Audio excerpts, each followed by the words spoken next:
Cocaine had me for 7 years. Jesus set me free in one night. I know that sounds impossible, maybe even ridiculous. But I am not here to convince you with clever words. I am here to tell you the truth, the raw, ugly, beautiful truth of what God did in my life. I was addicted to cocaine for 7 long years. I hid it behind mascara, fake smiles, and a Bible I barely read anymore. I led worship in church. I served in youth ministry. But by midnight on Saturdays, I was snorting lines in the back seat of a stranger's car. If you are struggling right now, or you know someone who is, I need you to do something for me, do not scroll away. Stay with me through this story. God might just speak to you through it. I also want to say thank you to everyone who has subscribed to this channel. You are the reason I keep sharing these stories. To all our new and returning viewers who are yet to subscribe, I am so thankful that you are here. I truly cannot wait for you to hit that subscribe button. That small click is the fuel and energy that powers this entire mission. And please, do not forget to drop your thoughts and experiences in the comments. I read every one of them. They matter more than you know. Now let me tell you who I was, and who God made me. My name is Allison. I am a 35-year-old woman living in North Carolina. I grew up in a solid Christian home. My father was a pastor, and my mother taught Sunday school. We prayed at dinner, quoted scriptures at breakfast, and went to church every single week. From the outside, I had the picture-perfect upbringing. But inside, I always felt like I had to be perfect to be loved. That pressure followed me everywhere. By the time I was 18, I was singing on the worship team. People called me anointed. I smiled, raised my hands, and gave testimonies. But the truth was, I never felt good enough. I was performing, trying to earn approval, trying to quiet the voice in my head that said, "You are not enough." College changed everything. That was where I met Nicole, wild, magnetic Nicole. She wore ripped jeans, red lipstick, and did not care what anyone thought. I admired her freedom. One night at a party, she passed me a small white bag and said, "Try this. It will make you feel like nothing else matters." I wish I had said no. I wish I had run. But I was tired of being the good girl. So I tried it. And it did make me feel like nothing else mattered. That night, I laughed louder than I had in years. I danced until the sun came up. I forgot about my fear, my anxiety, and my shame. But what I did not know was that I had just invited a monster into my life. At first, it was occasional, just at parties, only on weekends. I told myself I could stop anytime I wanted. But addiction is not a switch you flip. It is a chain that tightens slowly around your neck. By the time I was 23, I was using cocaine 3 or 4 times a week. I was still singing at church, still showing up on Sundays with my hands lifted high. But inside I was dying. I would be crying in the church bathroom one moment and snorting a line off my dresser the next. I lied to everyone. I lied to my parents. I lied to my pastor. I lied to myself. I told people I was just tired when I looked pale. I blamed allergies when my nose bled. I wore long sleeves to cover the cuts from panic attacks. I knew how to fake it. I became an expert in pretending. Nicole eventually got arrested for possession. I remember the day clearly. She called me crying from jail. But instead of waking up, I just became more careful. I changed dealers. I used a loan. That way no one would snitch. The darkest part? I kept asking God to help me while still planning my next high. I would get down on my knees and beg for forgiveness, then walk out the door to meet my dealer. Guilt became a roommate. Shame was the voice I heard most. There was a man in church, Jared, who liked me. He was kind, patient, and godly. He had no idea I was using. We dated for 6 months. He even proposed. But I could not keep the lie going. One night I snapped and confessed everything. He cried. I cried. And then he left. That was the first time I realized this addiction would cost me everything if I let it. But I still did not stop. That is the thing with bondage, it makes you think you are in control when really you are just a slave. The loneliness got heavier. I began using in the morning just to feel normal. I lost jobs. I missed rent. My weight dropped. But I kept showing up in church, thinking maybe if I kept pretending, God would eventually fix me. But the truth was, I was never honest with Him. I will never forget one particular Saturday night. I was sitting on the floor of my apartment, mascara running down my face, blood on my sleeve, a broken mirror in front of me. I had just gotten high and I could not stop crying. I looked at my reflection and said out loud, "You are disgusting. God could never love someone like you." That night something shifted. It was not a miracle. It was not deliverance. But it was the beginning of my breaking point. I had reached the end of myself. And sometimes that is where healing starts. In the next chapter I will take you deeper into how far I fell, the nights I wish I could forget, and the terrifying moment that almost ended everything. But God was not finished with me. He was only getting started. I once heard someone say that sin will take you further than you ever wanted to go, and keep you longer than you ever planned to stay. I did not understand what that meant back when I started using cocaine. But by the time I turned 26, those words were tattooed on my soul. After Jared walked out of my life, I felt something inside of me break. He was the last person who made me feel worth saving. And when he left, I stopped pretending that I was okay. I stopped trying to balance both worlds, the church girl and the addict. I let go of the mask. But instead of running to God, I ran deeper into my addiction. The next 2 years were like a blur of darkness. It was like I was in a car with no brakes, speeding downhill, unable to stop, even though I could see the wall coming. I lost my job at the clothing store. My manager confronted me about my frequent absences and cash register errors. What she did not know was that I had been stealing small amounts to fund my habit. I got defensive, angry. She fired me and I stormed out. I told myself it was her fault. But deep down I knew I was destroying my life. With no income, I started pawning things. My guitar, my jewelry, even a gold necklace my grandmother left me before she died. I told my parents that rent had gone up, that groceries were expensive. They gave me money, not knowing it was going straight to my dealer. My body started changing. I was thinner than ever before. My cheeks were hollow, and my skin looked gray. People would comment at church, "You look tired, Allison. Are you eating enough?" I would smile and lie. I was good at lying. I had become numb to guilt. But one day, something happened that shook me. I had borrowed my mother's car to go run errands. But instead, I met up with a guy named Devin who had stronger stuff. We got high in the car, parked behind an abandoned building. I do not remember much, but I do remember waking up hours later to the sound of knocking on the window. It was a police officer. He had seen the car parked for too long. I was terrified. I was sure he could see everything in my eyes. I was sweating. My heart was racing. But by some miracle, he let me go with a warning. Said it was not safe to nap in that part of town. That was when I realized I could have been arrested, or worse. But the fear lasted for only a few hours. By the next day, I was using again. One afternoon, I stood in my kitchen staring at the bills on the counter. Late rent, unpaid electric, shut-off notice for water. I felt like I was drowning. I had sold everything I could. I had no friends left.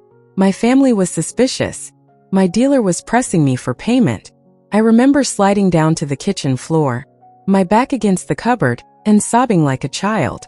I cried so hard I could not breathe. My hands were shaking. My nose was bleeding. I was too tired to care. That was the first time I thought, what if I just do not wake up tomorrow? That thought scared me, but it also felt peaceful. Maybe death would be the escape I could not find in cocaine. Around this time, I started having terrifying panic attacks. I would wake up in the middle of the night gasping for air, convinced I was dying. Sometimes I would sit in the bathtub fully clothed, rocking back and forth, whispering, "I do not want to live like this anymore." But every time I tried to stop using, the withdrawals hit me like a freight train. Sweating, nausea, headaches that felt like knives. And worst of all, the cravings. They screamed at me. They laughed at my attempts to quit. I would go 2 days without using, then relapse harder than before. I avoided mirrors. I hated what I saw. A liar. A thief. A broken woman. There was no trace of the joyful worship leader I used to be. I stopped going to church. I told people I was taking a break to focus on myself. But the truth was, I could not stand being in the presence of God. Not because he had turned his back on me, but because I was too ashamed to face him. There were moments of desperation when I would open my Bible randomly, hoping God would give me a sign. I would land on verses like, "Be still and know that I am God," or "Come to me, all you who are weary." But I felt nothing. The pages felt cold. The words felt hollow. I thought maybe God had given up on me. I began seeing a man named Marcus. He was dangerous. A dealer. A user. But he made me feel wanted. Needed. He let me crash at his place when I got evicted. He gave me drugs when I had no money. But he also hit me. More than once. One night, I walked into his apartment and saw him with another girl on his lap. I turned around and walked out. He did not chase me. I think part of me hoped he would. That night, I slept on a bus stop bench. It was cold. I had nothing but a hoodie and a backpack. I was 30 years old, homeless, addicted, and broken. I looked up at the sky and whispered, God, if you are still there, do not let me die like this. Something about that prayer stayed with me. A few days later, my mother called. I had not spoken to her in months. I almost did not answer, but I did. Her voice cracked when she said, Allison, please come home. We are worried. Just come for dinner. I went. I had not eaten a home-cooked meal in weeks. When I walked through the door, my father looked at me like he was seeing a ghost. My mom tried not to cry. I could tell they had no idea how bad it had gotten. I stayed for an hour, then left. But before I did, my mom pressed a flyer into my hand. It was for a Friday night worship service at a small church across town. You should come, she said quietly. Just come and sit. You do not have to do anything. Just come. I nodded. I did not plan to go, but the flyer stayed in my backpack. And a week later, after another binge left me trembling on a stranger's couch, I found it again. Something in me whispered, what do you have to lose? That was the night everything changed. I will take you into the darkest moment of my life. A night that nearly ended it all. But even in that darkness, God was not done. Stay with me. There is a kind of pain that sits in your bones. Not just in your heart or mind, but in every inch of your being. That was what I felt the night I found myself curled up on the bathroom floor of a cheap motel, staring at the ceiling, wondering if I would die right there. I had hit what people call rock bottom, but for me it felt more like a grave being dug slowly, painfully, with every choice I had made for the past 7 years. After I found that flyer for the worship night, I carried it around for a week. I did not go to the service. I told myself it was pointless, that God did not want someone like me walking into his house smelling like regret and addiction. I imagined the judgmental stares, the whispers. I let shame convince me I was better off in hiding. But then came the overdose. It was a Friday. I had scraped together a few dollars and found a man on the corner who was selling something stronger than usual. I bought it without asking questions. I checked into a rundown motel room with stained curtains and a broken door lock. I remember thinking this is probably not safe. But at that point, I did not care about safety. I just wanted to stop feeling. What I took that night nearly stopped my heart. My vision blurred. My chest tightened. I collapsed on the floor and started gasping for air. I thought it was the end, and to be honest, part of me welcomed it. I thought maybe this is how I finally get peace. But as I faded in and out of consciousness, I heard a sound that pierced through everything. It was not loud. It was not even physical. It was something in my spirit. A whisper that said, "You are still mine." I do not know how long I laid there, but somehow I survived. I woke up the next morning with vomit on my shirt and dried blood under my nose. My heart was still beating, my lungs still breathing, and for the first time in years, I felt the tiniest spark of something I had forgotten: hope. I stared at the ceiling and said out loud, God, if you really want me, then you are going to have to come get me, because I cannot fix this. And that was it. The most honest prayer I had ever prayed. That afternoon, I did something I had not done in years. I called my mom. I told her I needed help. I did not explain everything. I did not have the strength. But she did not ask questions. She just said, "Come home." And I did. When I walked into my parents' house that evening, my mother held me like she used to when I was a little girl afraid of thunderstorms. She did not yell. She did not scold. She just cried. My father sat silently in the corner, holding his Bible. The next day, I went with my mom to that small church on the flyer. It was nothing fancy. No flashing lights. No fog machines. Just a little building on the edge of town with a worn-out sign and wooden pews. But the moment I stepped in, something shifted. Felt like peace. Real peace. The kind that wraps around your tired heart and tells it, you are safe here. The worship began. A young woman with a soft voice led songs I had not heard in years. Songs I used to sing when I still believed in miracles. My eyes filled with tears I did not know I had left. I was trembling. I wanted to run, but I stayed. Halfway through the service, the pastor stood up and shared a message that felt like it had been written with my name on it.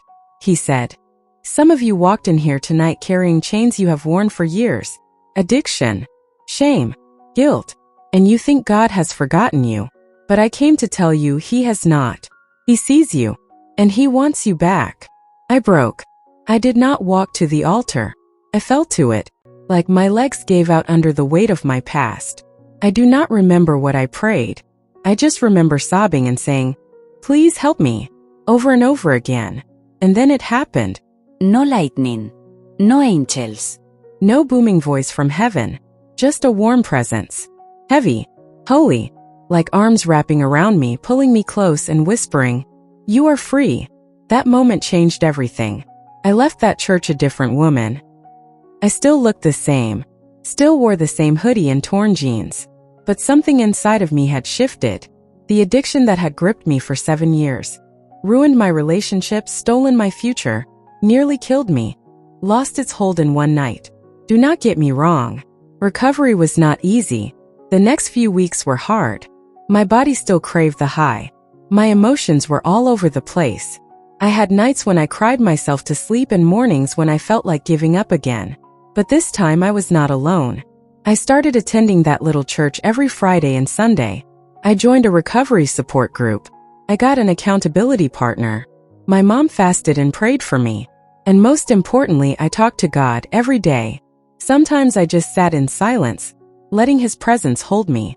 3 months later, I celebrated my first clean day with a small group of women from church. They gave me a necklace with a cross. I wore it like armor. A year later, I was leading worship again. Today, it has been 3 years since that night in the motel. 3 years of freedom. 3 years of healing. 3 years of discovering who I really am in Christ. I still carry the scars. Addiction leaves marks. But they are no longer signs of shame. They are reminders of grace. Proof that Jesus still walks into the darkest places and brings people back from the dead. People ask me now, what was the turning point? And I tell them this. I met Jesus in a motel bathroom. He did not wait for me to clean up. He came to the mess. He found me in my grave and called me back to life. In the final chapter, I will share how God not only delivered me, but also restored my purpose and gave me a new identity. What came after my deliverance was even more beautiful than I ever imagined. After I surrendered to Jesus on that unforgettable night, I assumed the hardest part was behind me. I believed freedom from addiction would mean an easy road ahead, filled with sunshine and praise songs. But what I quickly learned is that freedom is just the beginning. Healing takes time. And purpose, well, that is something God reveals piece by piece. The days that followed were quiet but heavy. I was no longer using, but I had to face everything I had spent 7 years running from. I had burned bridges. I had hurt people. I had damaged my own body and mind. My emotions were raw. I felt like a newborn in an unfamiliar world. One morning, I sat in my room reading the book of Psalms and I came across this verse. He lifted me out of the slimy pit, out of the mud and mire. He set my feet on a rock and gave me a firm place to stand. Tears rolled down my cheeks. That was exactly what He had done for me. But I also knew I could not just stand still. God had not rescued me so I could live in silence. He had saved me for something more. I started volunteering at the church, just small things at first. Sweeping floors, organizing chairs, helping in the kitchen. I wanted to stay close to that holy presence I had found the night I was delivered. I clung to the church like a lifeline. But as I served, God began to whisper something new into my spirit. Tell your story. I hesitated. Who would want to hear about a former cocaine addict? Who would care about my shameful past? But God was persistent. Every sermon, every devotional, every passing conversation seemed to echo that same command, speak. So I did. The first time I shared my story was during a small women's group at church. I was terrified. My hands trembled. My voice cracked. I expected judgment, maybe even rejection. But when I finished, there was nothing but silence, followed by tears. Several women came up to me afterward and confessed they had family members struggling with addiction. One young woman told me she had been using pills for years and had never told a soul. That night, she asked for prayer. That night, she took her first step toward freedom. From that moment, I understood. My pain was no longer just mine. It was my platform. I began sharing my story wherever I could. At shelters, recovery groups, youth events, and even online. The more I shared, the more I healed. And the more others found the courage to step into the light.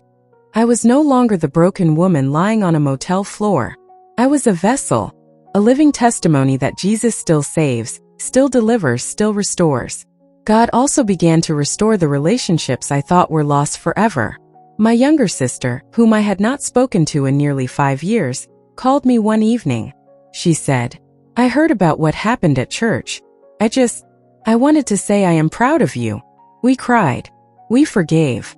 And we started rebuilding the bond that addiction had shattered. Even my father, who used to avoid eye contact with me during dinner, began inviting me to sit beside him and study scripture together. He never said the words, but I could see the pride in his eyes. It was as if he was seeing me for the first time. Not the addict, not the disappointment, but his daughter. Whole and new. One of the most beautiful parts of this journey was meeting other women who were still deep in their own battles. Women who wore makeup to hide bruises. Women who smiled in public, but cried themselves to sleep. Women who believed they were too far gone for redemption. I began to meet with them, one by one. We prayed. We cried. We laughed. I shared my story, and they shared theirs. And slowly, something sacred happened. A sisterhood of survivors. Women who had crawled through hell and found their way to healing through Jesus. We started calling ourselves the Reclaimed, because that is exactly what we were, reclaimed by God for a greater purpose. Today, I lead a ministry called From the Floor to Freedom. We travel to churches, schools, and shelters telling stories of redemption. We hand out Bibles. We provide counseling resources. We sit with the broken and remind them they are not alone. But the most powerful moments are still the quiet ones. Like when a young girl slips me a note after I speak and it reads, "I thought I was too far gone, but now I believe maybe Jesus can save me too." That is why I tell this story. Not to relive the pain, but to shine a light for others still stuck in the dark. If you are reading this or listening to my voice, and you are fighting a silent struggle, I need you to hear me clearly. You are not too far gone. There is a God who walks into motel bathrooms. A God who whispers hope in the middle of overdoses. A God who reaches down into the pit and lifts people like me out. And He is still doing it. He wants you. He loves you. He can set you free in one night. But the journey after that night, the journey of healing, of rediscovering purpose, of reclaiming your identity, that is where the real beauty unfolds. I am no longer ashamed of my scars. They are not signs of weakness. They are proof that grace is real. That mercy is powerful, that Jesus is alive and still in the business of setting captives free. This is my story, my redemption, my purpose, and I will keep telling it until every last chain is broken. Thank you for walking with me through this testimony. Whether you have battled addiction or know someone who has, my prayer is that you now believe healing is possible.